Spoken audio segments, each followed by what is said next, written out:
অভিনীরকে জেলখানা থেকে খালাস পেয়ে বের করে ডক্টর মিলনকে সেদিন কে মেরে ফেলে দিল? আর হাসিনা হচ্ছে ডেড বডির রাজনীতির ওস্তাদ, ডেড বডির রাজনীতির ওস্তাদ। সেজন্য তো একবারও বলতে পারে না নূর হোসেনকে পুলিশের গুলিতে মারা গেছে, বলেন না তো। নূর হোসেনের সামনে লেখা আছে গণতন্ত্র মুক্তি পাবে, সেই গণতন্ত্র কবে মুক্তি পাবে? সেই গণতন্ত্র হচ্ছে এই জুলাই সনদ। সোজা কথা, কোনো ধান্দা পানি চলবে না। ধান্দা করছে এবারে কিন্তু লন্ডন যারা ফেরত প্লেন পাবেন না,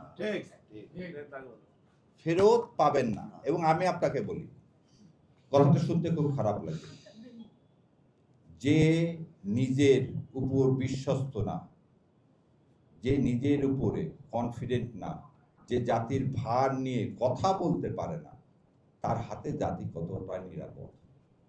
সেই জন্যে অনেক ভাইরা অনেক কথা বলছে, আমি তো খুব ছোট জ্ঞান, দুইটা জিনিস বলি। কোর্টের বারান্দায় যাওয়া যাবে না, এই কোর্টের বারান্দায় যাওয়ার জন্য এই আইন বাতিল করে দিচ্ছে। তার জাজ সাহেবকে মোল্লা ঝোলাবে, তো ক্যাপিটাল ডিভিশন নিয়ে যাবো, অতএব জুলাই সনদ বাতিল করে দাও। আমি এই কোর্টের বারান্দায় যাওয়ার পক্ষে না, কারণ আমি ইন্ডিপেন্ডেন্ট জুডিশিয়ারি হোক, তারপরে যদি এই জুলাই সনদ নিয়ে কথা বলতে চাও। আমার কথা হলো, আপনাদেরকে একটা চ্যালেঞ্জ দিচ্ছি, 13ই নভেম্বর এই আদেশ পাস হয়, ভোট হয় কবে? 12ই ফেব্রুয়ারি। এই 3 মাসের মধ্যে উনি প্রেসিডেন্টকে ফোন করতে পারলেন, তো উনি আসিফ নজরুলকে ফোন করতে পারেন না কেন? একটা বাংলা একটা কথা আছে, কাকে নাম নেওয়া যায় না? ভাসুরে। তাহলে উনি হচ্ছে ভাসুর হয়।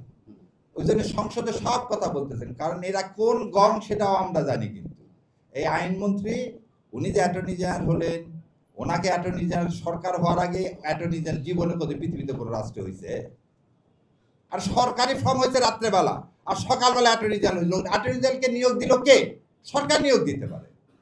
আপনি এত সংবিধান করতেছেন। আপনাকে একটা কথা বলি, গণভোট যদি অবৈধ হয়, আপনি অবৈধ।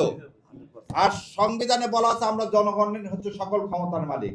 আপনি খালি 12 তারিখের মধ্যে এটা করবেন, আমি অন্য কেউ করবে না করবে, আমি তো জনগণ, আমি তো সর্ব ক্ষমতার মালিক। আমি তাহলে আদেশ দিব এই সরকার অবৈধ, এই ভোট অবৈধ। অবৈধ সংসদে যারা বসে আছেন তাদের বসার কোনো কি নাই, তাদের বসার কোনো ন্যূনতম, সে বিরোধী দল হোক, আমার তুষার ভাইদের দল হোক, জামাতে ইসলাম হোক আর বিএনপি হোক, কারো কোনো অধিকার নাই ওই সংসদে বসা।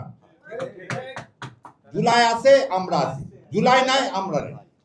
কারণ এখানে একটা জিনিস বলি, ওই আইনমন্ত্রী সাহেব এবং সালাউদ্দিন সাহেব বারবার একটা কথা বলে, ভারতীয় আধিপত্যবাদের বিরুদ্ধে আমরা কোনো দেশের গোলাম হব না।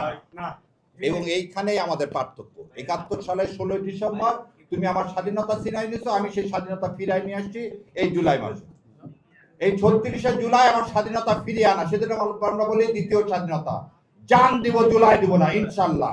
আর তাতে যদি বিএনপি কেন আরো যতদল পাহাড় আছে, সে পাহাড় ভেঙে ফেলে দিব ইনশাল্লাহ। হাসবুনাল্লাহ ওয়া নি'মাল ওয়াকিল ওয়া নি'মাল মাওলা ওয়া নি'মান নাসির। আসসালামু আলাইকুম ওয়া রাহমাতুল্লাহি ওয়া বারাকাতুহু। চ্যানেল B+, নতুন সূর্যোদয়, নতুন বাংলাদেশ।